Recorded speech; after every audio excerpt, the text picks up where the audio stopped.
ये पढ़ाई तो जरूरी है, स्पोर्ट्स और पैशन तो हम फिर परस्यू कर लें। तो ये पढ़ाई बहुत ही ऐसी प्रेशियस थिंग थी जो छूट गई थी एंड उसका गिल्ट मैं पिछले 25 साल से बहुत ही ऐसी precious statement which my mother in law reply was like तो अब कर लो एंड दैट थिंग तो अब कर लो वाज थेरेपी की बात आती है ना, you need a holistic approach, you need it to be a whole thing and you become whole when you do both the things. So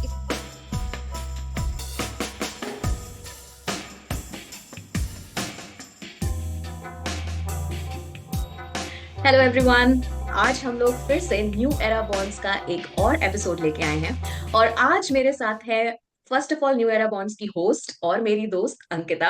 hi Ankita. Hello.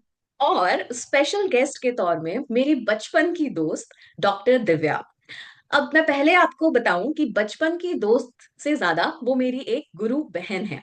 मुझे लग रहा है काफी लोगों को ये टर्म जो गुरु बहन है वो समझ में आया कि नहीं, बट जो लोग शास्त्रीय नृत्य या शास्त्रीय संगीत से जुड़े हैं तो ये वर्ड उनको बहुत ही अच्छे से पता होगा। इस वर्ड का मतलब होता है आप एक ही गुरु के साथ सीखते हैं। तो जो मेल क्लासमेट्स होते हैं उनको हम गुरु भाई बोलते हैं और जो फीमेल क्लासमेट्स होती हैं उनको गुरु बहन बोलते हैं। तो दिव्या और मैं सबसे पहले सेम गुरु मिसेस उपासना तिवारी के यहाँ कथक सीखते थे। हम दोनों कॉमन स्कूल में भी पढ़ते थे और like she was my junior in the same school. मेरे और न्यू एरा बॉन्ड्स की पूरी टीम के बिहाफ पे मैं उनको थैंक यू बोलूंगी कि उन्होंने अपने बिजी स्केड्यूल में से हमारे लिए टाइम निकाला। और आज कुछ ऐसा संयोग बैठा है कि आपको एक और बात बता दूं कि अंकिता भी कथक डांसर है, मैं भी कथक डांसर हूँ और दिव्या भी कथक डांसर है। तो आज का डिस्कशन है जो तीन कथक डांसर्स के बीच में रिवॉल्व होने वाला है। और मैं आशा करती हूँ कि हम लोग बहुत सारी ऐसी प्रैक्टिकल चीजें शेयर करेंगे जो सब एज ग्रुप के किड्स को, हाउसवाइफ्स को जो अपने पैशन को फिर से परस्यू करना चाहते हैं, या वर्किंग प्रोफेशनल्स चाहे वो इंजीनियर्स हों, डॉक्टर्स हों, एमबीएज हों, उनको कहीं ना कहीं किसी ना किसी तरह से हेल्प जरूर करेगा।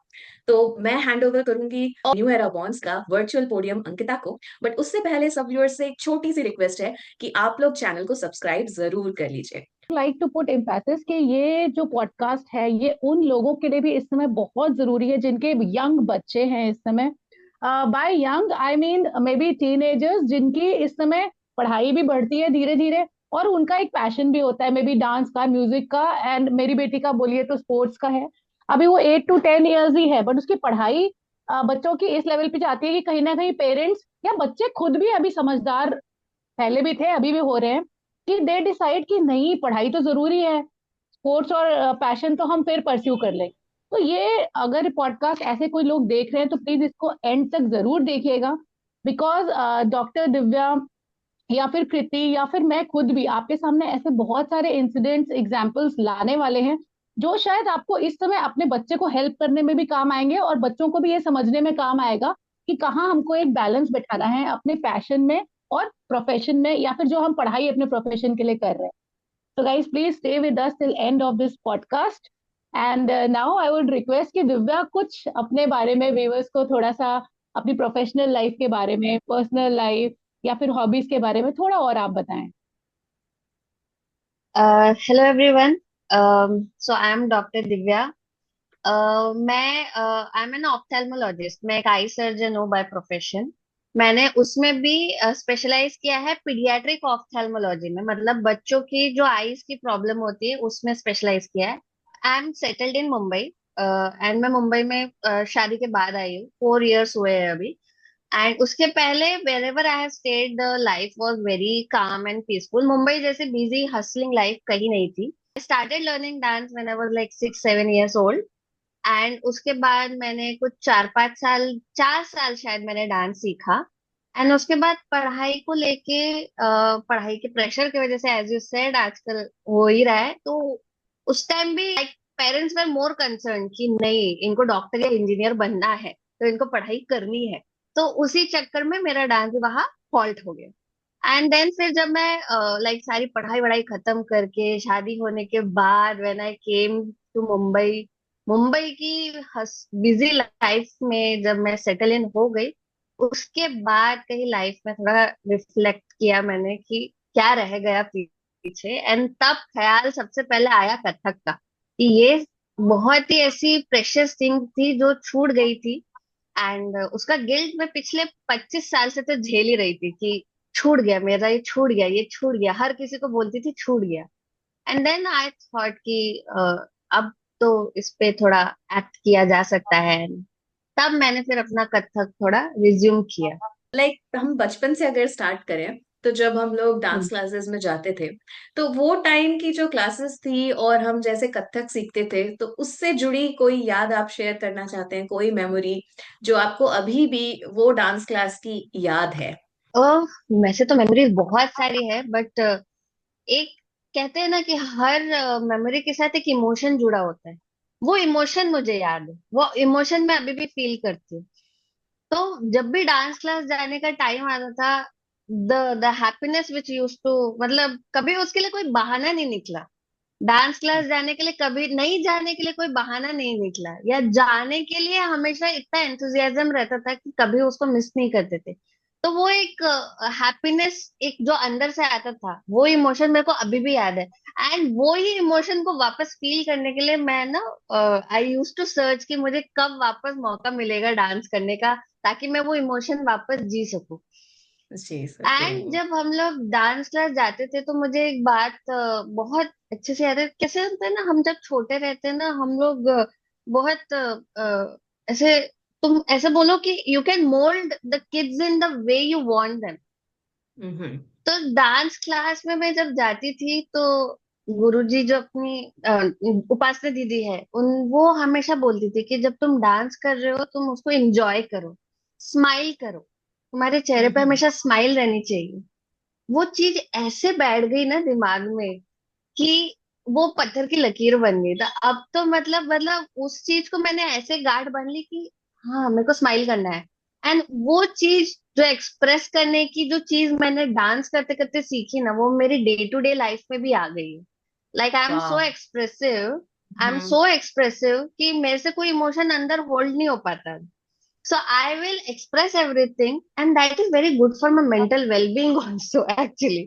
तो वी डोंट वो हैव टू सर ये, प्रिटेंड। यस। या I don't have to pretend, I cannot pretend, and that I learned जब मैं 6 साल की थी, जब मैंने डांस सीखना चालू किया। तो दैट्स वेरी इम्पैक्टफुल। ये तो मैं कभी नहीं भूल पाऊंगी। मेरे से आप पूछोगे तो मुझे अभी भी उपासना दीदी की personality, I am so inspired by the way वो ड्रेस अप होके आती थी क्लास में, the way she use to carry, the way she use to speak. Like मैं अभी भी, मेरे को याद है कि मतलब मैं आंख बंद करूं और मुझे वो उनकी पर्सनालिटी अच्छे से याद आ जाती है। अंकिता, यस। आप अपने क्लासेस के बारे में कुछ बताओ, और लाइक आपको अपने बचपन की क्लास की कौन सी याद अभी भी बहुत फ्लैशबैक में आती है या आपको रिफ्रेश कर देती है? Yes yes. सो जैसा कि डॉक्टर दिव्या ने बोला, तो yes, actually we have become more expressive, and which is good. And but sometimes, not every time it is good, because कोई मेहमान भी आए तो उसके सामने आपके एक्सप्रेशन फट से दिख जाते हैं चेहरे पे। And what you are correct. liking, what you are not liking, everything, your face becomes red if you are angry. Hmm. But it's, yes, we become more expressive. Plus, एक चीज और मैंने अपने डांस क्लासेस से pick करी है, जो कि मैं लाइफ लॉन्ग करती हूँ। Everybody is not same. जो डांस प्रैक्टिस करते थे ग्रुप्स में, तो सबके साथ मिलके करना है ना, जब हमें तत्कार करना है तो सबके साथ करना है। तो ये एक चीज अच्छी है, कोई अगर बहुत अच्छा भी कर रहा है, एकदम से चौगुन नहीं करना है आपको। आपको धीरे हम्म। धीरे टीम वर्क करना है। तो वो टीम वर्क जो एक बचपन से सीखा ना, एंड वो अब जाके वो मैनेजमेंट की बुक्स में पढ़ाते हैं कि everybody is not same, every employee is not same. But correct. हमको वो हमारी हमारी कला में ही है, शुरू से सिखाने की हम्म। जो एक ट्रेंड है। तो that was something very nice. And again, अब थोड़ा सा मैं डार्क साइड दे जाऊंगी उन लोगों के लिए जो कि पैशन और प्रोफेशन में स्ट्रगल कर रहे हैं। कि मेरे साथ ऐसा हुआ था कि मेरा कथक का जब फोर्थ ईयर का एग्जाम था, कथक का एग्जाम और मेरा एकेडमिक एग्जाम समहाउ एक ही दिन पड़ गया। सो सो आई वॉज इन क्लास 7। तो उस एज में आप होते हो जब आपको पढ़ाई की इंपॉर्टेंस भी पता रहती है ना। और या तो फिर होते हैं कुछ लोग बहुत पैशनेट होते हैं कि दे नो देमसेल्स कि वो लाइफ में कुछ ऐसा कर जाएंगे कि वो फाइट भी कर लेते हैं घर में कि नहीं, मैं तो डांस का एग्जाम देता हूँ। तो correct. somehow we as in खाली पेरेंट्स नहीं, हमने सबने चूज किया कि मैं अपना एकेडमिक्स वाला एग्जाम दूंगी। तो वहां से जो ब्रेक लगा, फिर वो एक साल आप पीछे हो गए, फिर पीछे होते होते फिर 8th आ गया, फिर पढ़ाई मतलब सिलेबस हमारे कितने हैवी हो जाते हैं। तो वो जो ब्रेक लगा उसके बाद से फिर कोशिश भी करी, सोचा भी, बट वो फोर्थ ईयर के बाद पिक करना इतना आसान नहीं होता। और फिर फर्स्ट ईयर से भी आप नहीं कर सकते, एक बार फोर्थ ईयर पहुंच गए तो ये भी मन नहीं मानता कि इतने साल बाद वापस से फर्स्ट ईयर से स्टार्ट करो। जैसे कि दिव्या बोल रही थी ना, बड़ा मन रहता है कि कहाँ से ब्रेक मिले, तो मे भी ऐसा ब्रेक हमारी लाइफ में कभी ना कभी मिलेगा हमको कि हम उसको रीस्टार्ट कर डेफिनेटली। सके। Yes yes, yes thank yes. You. Definitely. So Divya, आपने कौन सी एज में छोड़ा था डांस और क्यों छोड़ा था? था एक बहुत सिग्निफिकेंट इवेंट था। मैं 6 इयर्स की थी जब ज्वाइन किया था, एंड समवेयर जब मैंने 3 साल का डांस सीख लिया था तब मैंने डांस कंपटीशन में पहली बार पार्टिसिपेट, पहली या दूसरी बार, आई डोंट रिमेम्बर इट। और वो कंपटीशन में मैंने अपनी जी जान लगा दी थी। मैंने बहुत प्रैक्टिस की, पर मैं उसमें जीती नहीं थी। मैं बहुत डिसहार्टन हो गई। वहां पे हम्म। मेरा एंथुजियाज्म टूट गया। मतलब मेरी जो वो डिजायर थी वो थोड़ी ऐसे ना क्रश्ड हो गई थी। एंड उसी हम्म। टाइम पे वो पढ़ाई का ओवरलैप आया, एंड पेरेंट्स ने बोला अब तुमको अपना डांस देना चाहिए, मतलब थोड़ा पढ़ाई पे ध्यान दो, उनका कहना ये था। तो बस वहां पे फिर एक एक तरफ से डिसहार्टन हुई थी, और दूसरी तरफ पेरेंट्स ने ऐसा बोला, और बच्चे थे तो पेरेंट्स जो बोलना है वो तो करना ही है। तो वही किया। फिर डांस छूट गया। फिर वो डिजायर नहीं था कि दोबारा, मतलब वो छोटे बच्चे रहते हैं ना, तो उतना तुमको वो फाइट करने की वो भी नहीं रहती है। शायद मैं नहीं थी वैसी कि यार नहीं मैं सेकंड कंपटीशन में दोबारा फाइट करूंगी और अच्छे से पार्टिसिपेट करूंगी, वो था नहीं उस टाइम पे। तो यार हम्म। हार गई, शायद मैं उतना अच्छा डांस नहीं करती हूँ, शायद इसलिए ऐसा हो गया। तो वो छूट गया। बट देन फिर वो उसके बाद गिल्ट तो था। एंड वो स्लोली स्लोली बिल्डअप होते होते होते देर वॉज अ पॉइंट जब मैं अपना ग्रेजुएशन पोस्ट ग्रेजुएशन कंप्लीट कर रही थी, जब वो खत्म हो गया। उसके बाद जब खाली बैठने का टाइम आया, जब थोड़ा ऐसे लाइक लाइफ में थोड़ा टाइम मिला अपने आप के लिए, तब लगा यार क्यों डांस छूट गया, क्यों छूट गया, ऐसा हुआ। हम्म। तो वो गैप कितने टाइम का था, अगर आप लाइक अप्रोक्सीमेट बताएं कि लाइक जब आपने छोड़ा और फिर पोस्ट या नहीं नहीं, ग्रेजुएशन? मेरे को बिल्कुल क्लियरली याद है। मेरा पूरा 25 साल का 25 इयर्स का गैप था। Hmm. I left at the age of 10 years, and मैं 35 34 के इयर्स में मैंने वापस सोचा। एंड वो कैसे सोचा उसकी भी बहुत कहानी है। इस तो कोविड का टाइम था, राइट? एंड कोविड का टाइम में सब कुछ हॉल्ट हो चुका था, मतलब not just my life, everyone's life was halted. And मैं शादी करके जस्ट मुंबई में आई थी। I was just settling in, and I was sitting in this new house with my mother in law. And ऐसे ही डांस प्रोग्राम और dance India dance वाले programmes देख रहे थे। एंड फिर मैं उनके सामने भी अपना यही बोल रही थी, कितना अच्छा डांस कर रही है, मैंने भी डांस सीखा था। बट वो छूट गया। हर किसी के सामने यही निकलता था, उनके सामने भी यही निकला। वो छूट गया। नहीं कंटिन्यू कर पाई मैं। तो फिर the next statement which my mother in law replied was like, तो अब कर लो। एंड दैट थिंग, तो अब कर लो, वाज लाइक, हम्म। अच्छा ये ऑप्शन भी है अभी करने का, मतलब इस एज में इज इट पॉसिबल हम्म। कि मैं ये सब कर सकती हूँ? तो she actually proactively searched local कौन से डांस क्लास अवेलेबल है, because I was new to Mumbai, तो मुझे तो कुछ पता नहीं था। So she hmm. Actively search for me. And उन्होंने मेरे को दो तीन सजेस्ट किए, and then she told me जाओ जाके मिल के आओ, देख के आओ तुमको कुछ जम रहा है क्या। तो उस टाइम सब कोविड था, तो फिजिकल क्लासेस कोई भी नहीं ले रहा था। एंड फोन पे मतलब कोई भी, दे वर लाइक ऑनलाइन लेंगे हम, आपको ऑनलाइन सीखना है तो ऑनलाइन सीख लो। तो मेरे को, for me it was very impossible to imagine कि कथक कोई ऑनलाइन कैसे सीख सकता है। मैंने तो जो बचपन में देखा है कि वो तो वही तुम फिजिकली ग्रुप में 1:1 with corrections and everything with repetitions you learn it. तो मेरे लिए it was very impossible to imagine कि कथक ऑनलाइन कैसे सीखा जा सकता है। That was the time when I called Upasana दीदी, एंड आई आस्क्ड हर कि दीदी, मैं वापस कथक रिज्यूम करने का सोच रही हूँ, बट यहाँ तो सब ऑनलाइन चल रहा है, ऑनलाइन कैसे कोई सीख सकता है? And then she was like, हाँ बेटा ऑनलाइन नहीं सीख सकते हैं, बट मैं भी ऑनलाइन ही ले रही हूँ, अभी माहौल ही ऐसा है कोविड में, it is not possible for any to take physical classes. तो शी इज लाइक, मैं भी ऑनलाइन क्लासेस ले रही हूँ। सो आई वाज लाइक, अगर ऑनलाइन सीखना ही है तो मैं किसी नए से क्यों सीखूं, why not resume it with दीदी इटसेल्फ, उन्होंने तो मुझे हम्म बचपन से देखा हुआ है। तो I joined her classes. And hmm because मैंने बचपन में जो 2-3 एग्जाम दिए थे, वो 25 साल पुराने सर्टिफिकेट्स तो खो गए थे। सो दीदी वाज लाइक, अगर सीखना है तो कोई टारगेट के साथ सीखो और एग्जाम देते देते सीखो, करती तो अच्छा ही हो तुम। देन मेरे क्योंकि बचपन के सारे सर्टिफिकेट्स खो गए थे, I started from year 1 again. और मैंने ईयर 1 ईयर 2 पूरा ऑनलाइन सीख के, भिलाई जाके प्रैक्टिकल एग्जाम दे के ऐसे क्लियर किया।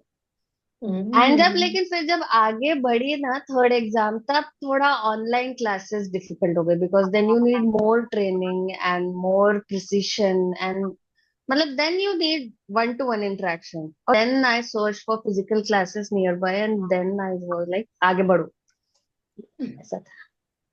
वाह, बहुत ही इंस्पायरिंग जर्नी, और बहुत ही लाइक आपके चेहरे में और आपकी आईज में बोलते टाइम वो दिख रहा है कि आपका कितना पैशन है कथक के प्रति। Let me tell you, it's really motivating for me, you know. As I told you in starting, मैं भी चाहती हूँ भी, शायद थी क्यों बोल रही हूँ मैं, अब रियलाइज हुआ यहाँ तक बातें करके, शायद अभी हाँ, भी मैं चाहती हूँ कि मैं उसको एटलीस्ट जो आप कर रहे हो उसको पूरा करो, राइट, हाँ, कंटिन्यू करो। And yes, I am also yes, lucky enough कि my teacher, my Guru is still in my touch. And Covid में मैंने, मेरी बेटी ने भी उनकी क्लासेस से सीखा। तो आपने जो जर्नी बताया ना, it's really inspiring for me and I have started thinking that करा जा सकता है अगर इंसान करना चाहे। कोविड में आपने इतना किया, नहीं कर, जाके बिल्कुल, किया, एंड मे बी आप डॉक्टर हैं तो तब वही रिस्पॉन्सिबिलिटीज भी आप पे होंगी डॉक्टर वाली, एक प्रेशर भी होगा अपने को फिट रखने यस, का। यस। एंड उसके बाद क्या, really really inspiring for me. Thank you. it it it's like you take one step and then things keep on happening on its own. It's बस ये ना अपना पहले स्टेप के पहला स्टेप। वेट करना, मतलब like it's like the universe is waiting for your first step and then the next step will get aligned, ऐसा हो जाता है। करेक्ट। नहीं, ये बहुत अच्छा मैसेज है कि आपको फर्स्ट स्टेप लेना है और फिर सारी हम्म, यूनिवर्स आपकी वो एनर्जी सारी अलाइन कर देते हैं और खुद ब खुद रास्ते खुलते जाते हैं। पर दिव्या, यस। लाइक जैसे ही हम सुनते हैं डॉक्टर दिव्या, और कथक का पैशन इतने स्तर पे ले जाना कि आप एग्जाम्स भी दे रहे हो, परफॉर्म भी कर रहे हो और रेगुलर क्लासेस ले रहे हो, तो सबका परसेप्शन कैसे रहता है कि हाँ, लाइक मेडिकल की पढ़ाई बहुत एक्सटेंसिव, बहुत लंबे साल देने पड़ते हैं, और उसके बाद क्या बोलते हैं, प्रोफेशन में भी हमको बहुत टाइम और बहुत बिजी स्केड्यूल रहता है। तो जब आप एज अ डांसर डांस सीखते हो या उससे जो भी कुछ आपने सीखा, तो वो आपकी पर्सनालिटी में आपको क्या क्या बेनिफिट उसने दिए, और अभी जब जॉब में आपको स्ट्रेस मैनेजमेंट में कितना हेल्प करता है वो। सो जैसे पहला पॉइंट जो मैंने आपको बताया था कि एक तो मैं बहुत एक्सप्रेसिव हो गई थी, है ना। हम्म तो जब you don't hold on to your emotions too much and then you vent it out, या एक्सप्रेस कर दो जो है reality, then you are less stressful, that is the first step.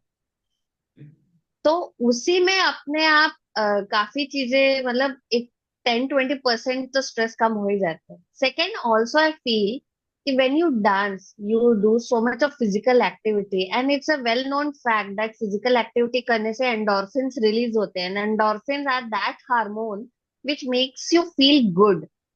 So you know that itself, when feeling good, कोई भी stressful चीज तुमको कम stressful लगती है। When you are feeling sad, कोई भी वही सेम स्ट्रेसफुल थिंग तुमको बहुत ज्यादा इफेक्ट करती है। तो when your mood is elevated at the baseline level itself, you can handle things better. तो ये इमोशनली एंड फिजिकली तो हो ही जाता है। एंड देन फॉर मी तो डांस इज लाइक दैट, मतलब जैसे मेरी डांस क्लासेस रहती है 1 आवर, जो मेरी डांस क्लास रहती है, वो 1 आवर में ना you forget, I forget the entire day का hustle bustle chit chat everything, I forget and I just dance and I am in that present moment. Like ना कल का सोचना है ना आज का सोचना है, ना आने वाले कल का, ना बीते वाले कल का। You just have to practice your 1 hour केवल डांस। तो it's like living in that present moment. And ये मेडिटेशन में भी सिखाते हैं, स्पिरिचुअलिटी में भी सिखाते हैं कि live in the present moment, then you will be less stressful. तो वो 1 घंटे का just practicing your dance, you are so much in that moment that you forget everything, you forget all your worries। and जब वो भूल जाने के बाद जब वापस वो वरी का थॉट आता है ना, it is not that impactful, it's not that heavy. वो डाइल्यूट हो जाता है टाइम के साथ।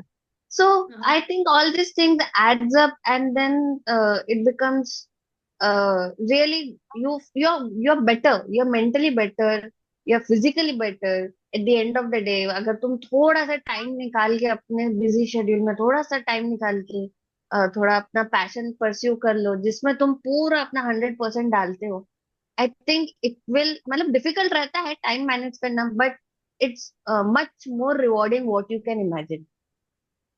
आपके हॉस्पिटल में या आप जितनी भी मेडिकल प्रैक्टिसेस करते हैं उसमें आर्ट थेरेपीज का कुछ यूसेज है, या आप ऐसे कुछ इंस्टीट्यूशंस जानते हैं जहां वो यूज हो रही है, या आपका उसमें एंगल क्या है? Like how you feel, like how art therapies are helping in medical side? Tell you one small fact कि जो अपना ब्रेन होता है ना, there are two hemispheres of the brain, one is the right hemisphere, one is left hemisphere। both दोनों के functions ना बहुत different है। it's not कि it's the same। तो जो intellectual thinking, calculations, forms and everything जो रहते हैं ना, जो थोड़े तुम क्वांटिफाई कर सकते हो, वो right side, one side of the brain का रहता है। एंड जो क्रिएटिव साइड है ना, वो other side of the brain का रहता है। उसको कैलकुलेशंस नहीं पता है, उसको क्रिएटिविटी पता है, उसको क्वालिटी पता है, उसको क्वांटिटी नहीं पता है। तो एक is intellectual, one is creative. एक को क्वांटिटी पता है, एक को क्वालिटी पता है। जनरली जब अ पर्सन ग्रोज, उसको एम्फसाइज किया जाता है, you use your intellectual part of the brain, या वो बाय डिफॉल्ट हो जाता है, बिकॉज हमारी स्कूलों में, स्पेशली इंडियन स्कूल में, तो ट्रेनिंग ऐसी होती है, they are more emphasised on calculation and scores and marks and degrees and वो सब। बट ये जो वोकेशनल एक्टिविटी वाला पार्ट है, and art therapy and creativity, ये सारा the other part of the brain, जो जनरली काफी दबा हुआ रहता है। एंड बट एक पर्सन, एक एक मेंटल वेल बीइंग के लिए, एक होलिस्टिक अप्रोच के लिए, दोनों साइड ऑफ द ब्रेन को इक्वली यूज करना चाहिए। That is where it comes कि यू डू योर पढ़ाई, you studies, and you do your vocational and creative activities and go outside and play or pursue your hobbies। वहां पे ये चीज आती है। But generally with the busy life ना, वो रह जाती है पीछे, बिकॉज हम उसको इतना इम्पोर्टेंस देते नहीं है। We do prioritize on those intellectual and quantity वाले पार्ट ऑफ द ब्रेन को। बट जहाँ थेरेपी की बात आती है ना, you need a holistic approach, you need it to be a whole thing, and you become whole when you do both the things। ये बहुत इम्पॉर्टेंट पीस ऑफ इंफॉर्मेशन है। मैं फिर से रिपीट करूंगी कि जैसा कि डॉक्टर दिव्या ने कहा कि अपने होलिस्टिक वेलबींग के लिए, एक कंप्लीट पर्सनालिटी डेवलप करने के लिए, अपने ब्रेन के दोनों साइड्स को यूज करना, एक्टिव रखना या अच्छे तरीके से स्टिमुलेट करना कितना जरूरी है। Dr. Divya, thank you so much for sharing so many useful information and sharing your personal Kathak journey. हम में से बहुत सारे लोग जरूर इंस्पायर हुए होंगे अपनी हॉबी को फिर से स्टार्ट करने के लिए, या अगर आपके पास कोई अभी तक हॉबी नहीं है तो उसको खोजने के लिए और उसको परस्यू करने के लिए, सीखने के लिए और उसका मैजिक एक्सपीरियंस करने के लिए। अभी भी डॉक्टर दिव्या के साथ हमको बहुत सारी बातें करनी है, बहुत सारी ऐसे प्रैक्टिकल सिचुएशंस एक्सप्लोर करनी है या प्रैक्टिकल लर्निंग्स एक्सप्लोर करनी है जो उन्होंने अपनी जर्नी से सीखी है, और हम आप सबके सामने ला सकें उससे, जिससे हम भी वो मिस्टेक फिर से नहीं करें, हम उन मिस्टेक्स के एक्सपीरियंसेस से ही सीख लें। तो हमारे और डॉक्टर दिव्या के साथ जरूर जुड़िएगा इस टॉपिक के सेकंड पार्ट में, जहां पर हम डिस्कस करेंगे कि वो क्या रियल लाइफ प्रॉब्लम्स होती हैं, क्या कि हम एकेडमिक्स और ये जो हमारी हॉबीज और आर्ट साइड है हमारा, उसके बीच में एक बैलेंस नहीं बिठा पाते हैं और किसी एक को चुनते हैं। We are privileged that you have taken so much of time out of your busy schedule. Really my honor to be a part of this program. Thank Pleasure is you. all. Thank you. Really